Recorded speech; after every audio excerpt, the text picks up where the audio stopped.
The mud sucks at Kayle's feet with a soft, hungry sound. He holds his breath. The sharpened bone spear a fragile extension of his will. In the murky shallows of the great estuary, a fat, silver scaled fish drifts. Its movements slow in the oppressive afternoon heat. For 3 days, the river mouth clan has eaten only fibrous roots and the hard, bitter nuts gleaned from the high cliffs. The gnawing emptiness in his belly is a constant, dull ache, a reminder of their new reality. The fish turns, its eye like a polished black stone, oblivious. Kayle's muscles tense. He lunges, a silent, desperate prayer on his lips. The spear strikes true, a flash of silver, a frantic thrashing, and then a shadow detaches from the far bank. It is not a log. Logs do not move against the current. A long, serrated sail, like a row of dead trees, slices through the water's surface. Kayle's blood turns to ice. He abandons the spear. The fish, the hope of a meal, scrambling backward through the sucking mud, his heart hammering a frantic rhythm against his ribs. The water erupts. The head that emerges is longer than Kayle's tall, a nightmare of crocodilian snout and conical teeth designed for snatching giants from the water. The Spinosaurus Pacs ignores him. The great beast, the tyrant of beast tides, snaps up the speared fish in a single, casual motion, swallowing it whole before sinking back into the brown water, its passage marked only by the slow, arrogant glide of its dorsal sail. Back in the shallow cave that overlooks the estuary, the clan watches.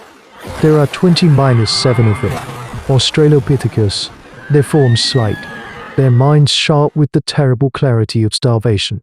I and you, the old matriarch, chews mechanically on a piece of dried river fungus.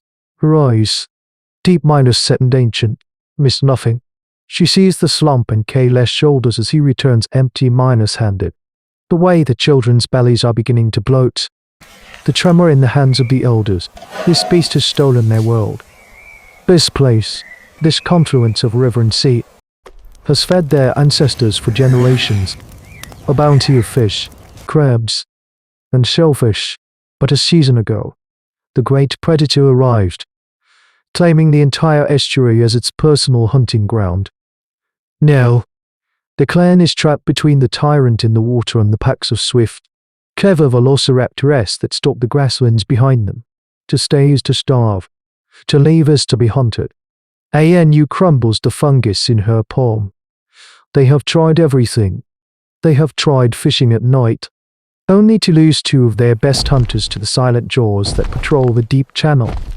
They have tried setting traps in the tidal pools, only to find them smashed and their meager catches stolen. The Spinosaurus is intelligent, territorial, and relentless. It is the living embodiment of a world that does not want them.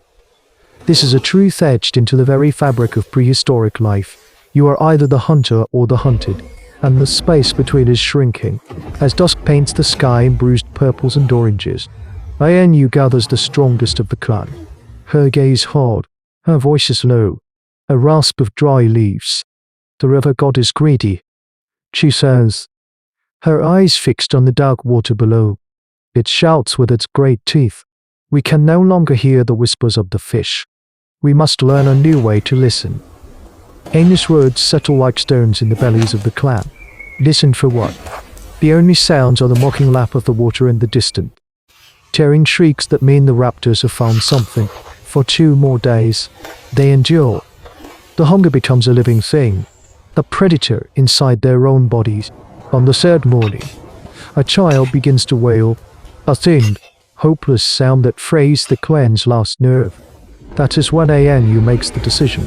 She rises, her movement stiff but deliberate, and points away from the water, toward the tangled, dry grasslands. There, she says, her voice leaving no room for argument. We will walk until the river god's voice is gone. It is a death sentence of a different kind. They know the dangers of the open plains, the pack hunters that own the tall grass. But the slow, water slog death offered by the Spinosaurus is a certainty. This, at least, is a chance. They move as one, a grim procession of human ancestors abandoning the only world they have ever known. Their exodus a quiet, desperate chapter in the unfolding saga of hominid history. They travel for a day, the sun a merciless hammer overhead. The landscape changes. The humid air of the estuary gives way to a dry, dusty heat. Here, different giants roam. They see the vast, armored bulk of an ankylosaurus stripping ferns from the earth and give it a wide berth. By late afternoon, they hear a new sound. It is not a roar or a shriek, but a low, resonant hum, like wind blowing over the mouth of a colossal gore. Cautiously, Cade and two others creep forward through a thicket of cycads. Below them, in a small, verdant valley carved by a tributary of the great river, is the source. I heard of 24 Parasaurolophus grazes peacefully. These are strange and beautiful creatures. Their duck-billed mouths methodically cropping vegetation. But it is their heads that command attention. From the back of each skull sweeps a long, hollow, bony crest. As they communicate, they exhale through these crests, producing a symphony of deep, vibrating tones that ripple through the very ground. The clan watches, mesmerized by the placid heterosaur herd. Their fascination is shattered by a familiar terror. The sail. It slices through the tributary's water, impossibly far from the estuary, a testament to the predator's vast territory and relentless hunger.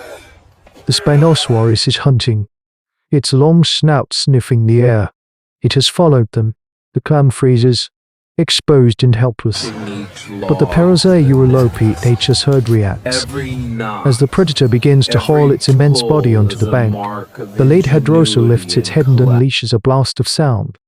It is not a call of panic, but a focused, discordant wave of low-frequency power. The air shimmers. The ground vibrates so intensely Cale feels it in his teeth. The other hadrosaurs join in, their crests creating a wall of disorienting, pulsating noise. The Spinosaurus stops, shaking its massive head. The beast, an apex predator of this ancient earth, seems confused, its senses overwhelmed.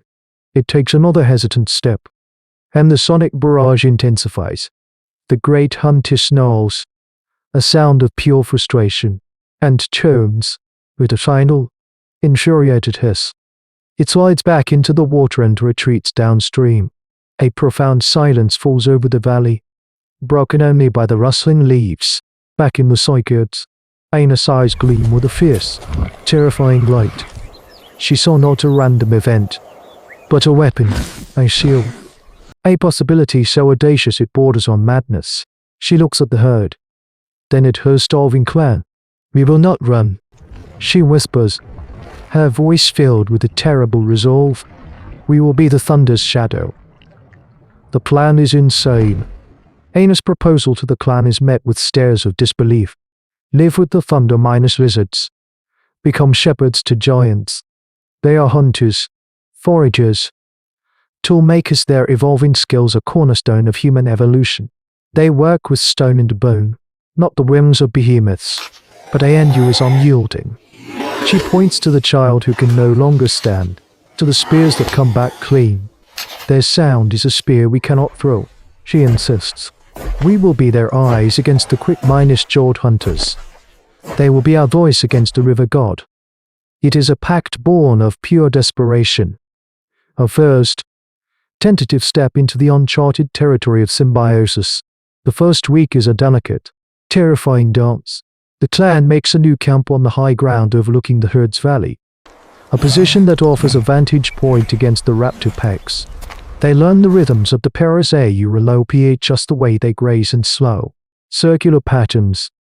The soft, hooting calls of contentment. The sharp bark of alarm. The hadrosaurs are wary, their large, dark eyes tracking the small, upright figures who shadow their movements. The clan never gets too close. They simply watch. Their value is proven on the third day.